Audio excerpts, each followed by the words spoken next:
আসসালামু আলাইকুম everyone, welcome to SM lifestyle blog. সবাইকে ওয়েলকাম করছি আবারও একটা নতুন ভিডিও দেখার জন্য। তো বন্ধুরা, আজকে আমি নিয়ে এসেছি কই মাছের একটা ইউনিক চুল রেসিপি। তো এখানে আমি কয়েকটা কই মাছ নিয়েছি, দেখতেই পাচ্ছেন। আমি অফ ক্যামেরা কেটে ভালোভাবে ধুয়ে পরিষ্কার করে নিয়েছি।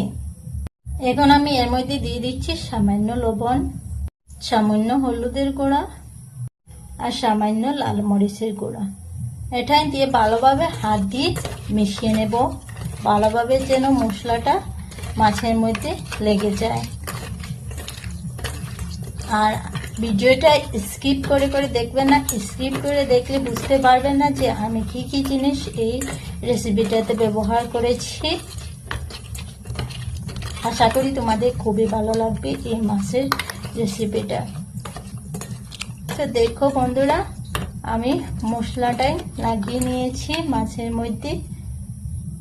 এখন বন্ধুরা এটা ডেকে রেখে দেব প্রায় 2 মিনিটের মতো।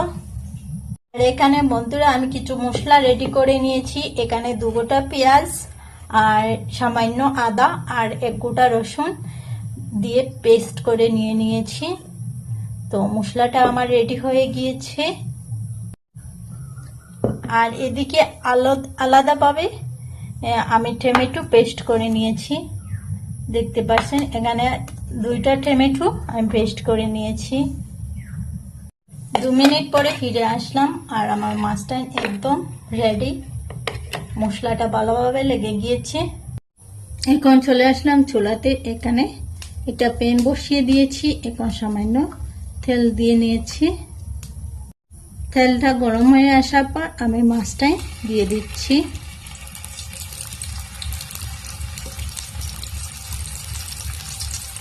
তো মাছটা একটু আমি বেজে নেব। এই রেসিপিতে মাছটা একটু বেজে নিলে খেতে দুর্দান্ত হয় বন্ধুরা। একবার আমি হোটেলে খেয়েছিলাম, অনেক টেস্টি হয়েছে। আমি হোটেলে কুক ভাইয়াকে বললাম যে এটা কিরকম বানিয়েছো, তো কুক ভাইয়া আমাকে এই রেসিপিটা বলে দিয়েছেন। পরে আমি ট্রাই করেছি, আমার করে সবাই অনেক পছন্দ লেগেছে, খেতে দুর্দান্ত হয়েছে বন্ধুরা। তাহলে আপনারা বাসায় ট্রাই করে দেখবেন। আমি গ্যারান্টি দিয়ে বলছি, একবার খেলে বারবার খেতে মন চাইবে। আর বন্ধুরা, গ্যাস মিডিয়াম আছে দিয়ে এভাবে রেখে দেব প্রায় 1 মিনিটের মতো। বন্ধুরা 1 মিনিট হয়ে গেছে। এখন মাছটা আমি পাল্টে দিয়েছি। মাছটা আমি বেশ ভাজবো না, শুধু কাঁচা স্মেলটা যাওয়ার জন্য আমি একটু বেজে নেব। তো দেখতে পাচ্ছ বন্ধুরা, মাছটা আমার ভাজা হয়ে গেছে। এভাবে আরো 30-35 সেকেন্ড রেখে দেব, উপর পাশটা একটু ভেজে নেব। তো বন্ধুরা, মাছটা আমার রেডি হয়ে গিয়েছে। এখন মাছটা সরিয়ে এটা কড়াই বসিয়ে দিয়েছি। এখন সামান্য সরষের তেল ব্যবহার করতেছি। তেলটা গরম হওয়ার পর আমি বেটে রাখা মশলাটাই দিয়ে দিচ্ছি।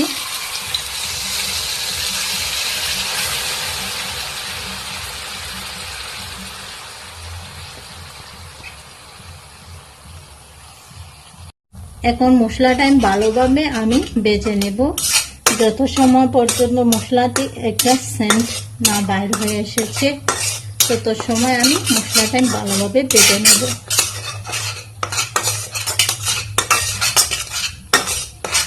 আর এখানে গ্যাসে মিডিয়াম আঁচে দিয়ে মশলাটা বেজে নিতে হবে, একদম বাড়িয়ে দিলে হবে না, আর মশলাটা ভালোভাবে ভাজা হবে না।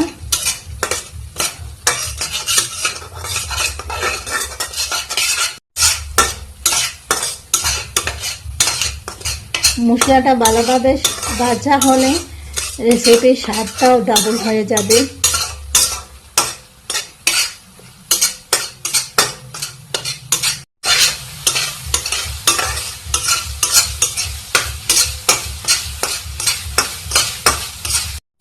তো বন্ধুরা, এখানে আমার মশলাটা খুব ভালো ভাজা হয়ে গিয়েছে, অনেক সেন্ট আসতেছে। তো আমার মশলাটা রেডি হয়ে গিয়েছে। এখন এর সাথে দিয়ে দিব টমেটো কেচাপ। টমেটোর পেস্টটা দিয়ে এখন আবারও একটু ভেজে নেব। তো আমি সবসময় পছন্দ করি আলাদাভাবে মশলাটা ভাজি করে পরে টমেটো দেওয়ার জন্য, কারণ মশলাটা আলাদাভাবে সেন্ট আসে আর টমেটোর সাথে দিলে এমন ভালো সেন্ট আসে না। তো সবাই দেখি টমেটো আর মশলাটা মিক্স করে একটা পেস্ট বানায়, আমি আলাদা আলাদা বানিয়ে নিয়েছি এখানে। তো একবার আলাদাভাবে বানিয়ে দেখবেন। তো এখানে আমি আবারও মশলাটা একটু ভেজে নেব, টমেটো যত সময় জল শুকিয়ে না যায়। আর বন্ধুরা ফাইনাল লুক দেখবেন, দেখি জিভে জল চলে আসবে আর খেতেও দুর্দান্ত হয়। আমি আবার বলছি, একবার আপনারা বাসায় ট্রাই করে দেখবেন, আমার স্টাইলে রেসিপিটা বানিয়ে দেখবেন। আর বন্ধুরা ভিডিও যদি কোনো অংশ আপনাদের ভালো লেগে থাকে প্লিজ একটা লাইক দিয়ে আমার পাশে থেকে যেতে পারো। আর যদি বেশ ভালো লাগে তাহলে পরিবারের সদস্যের সাথে শেয়ার করবে।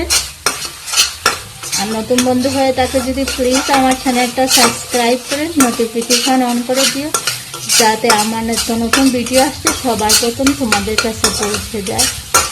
আর এইরকম সহজ সহজ নতুন রেসিপি আমি আমার চ্যানেলে শেয়ার করে থাকি, আপনারা চাইলে ভিজিট করে আসতে পারেন। এখন বন্ধুরা দেখো, আপনাদের সাথে কথা বলতে বলতে আমার মশলাটাই ভাজা হয়ে গিয়েছে। এখন বন্ধুরা মিক্সার জারে অনেক মশলা লাগানো ছিল, তাই আমি একটু জল দিয়ে ধুয়ে নিয়েছি। এখন ভালোভাবে এটাই জলের সাথে মিশিয়ে নেব।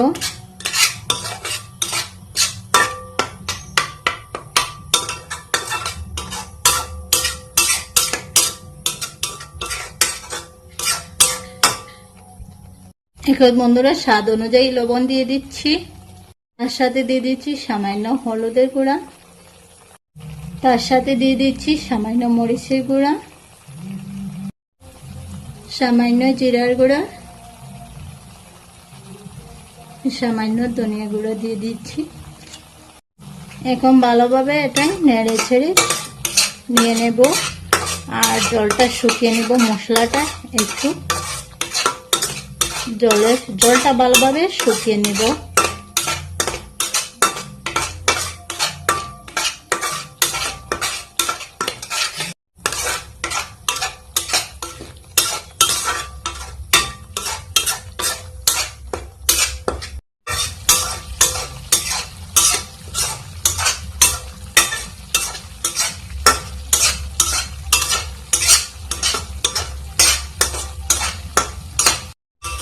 এবার বন্ধুরা মশলাটার জলটা শুকিয়ে গিয়েছে আর একটু একটু রয়েছে, এই পর্যায়ে আমি দিয়ে দেব আরো একটু জল, একদম সামান্য। আপনারা দেখে বুঝতে পারছেন আমি কতটুকু জল দিয়েছি।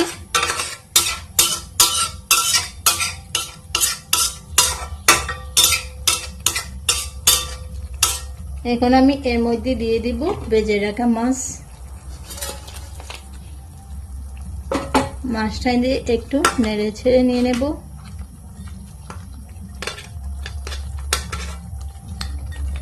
ভালোভাবে মশলাটার মধ্যে মাছটা লাগিয়ে নেব।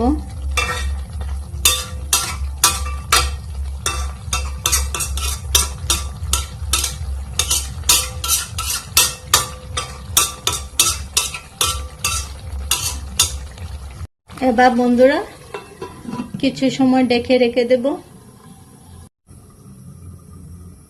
তো বন্ধুরা এটা ঢেকে রেখে দিয়েছিলাম প্রায় 1 মিনিটের মতো। এখন 1 মিনিট পরে ফিরে আসলাম। দেখো এবার মাছের সাথে মশলাটা ভালোভাবে লেগে গিয়েছে, দেখতেই পাচ্ছ।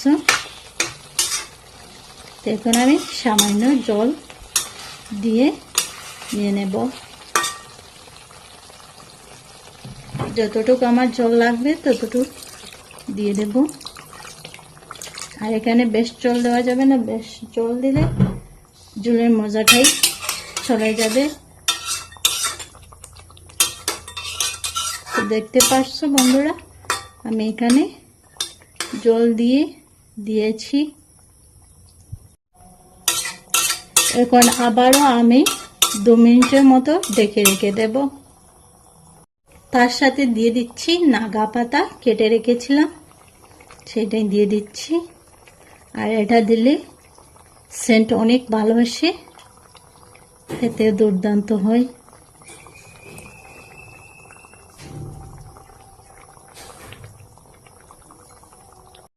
এখানে একটু খুন্তির সাহায্যে নেড়ে ছেড়ে পাতাটা ভালোভাবে জলের সাথে মিশিয়ে নেব। আর এই পর্যায়ে আমি 2 মিনিটের মতো ঢেকে রেখে দেব।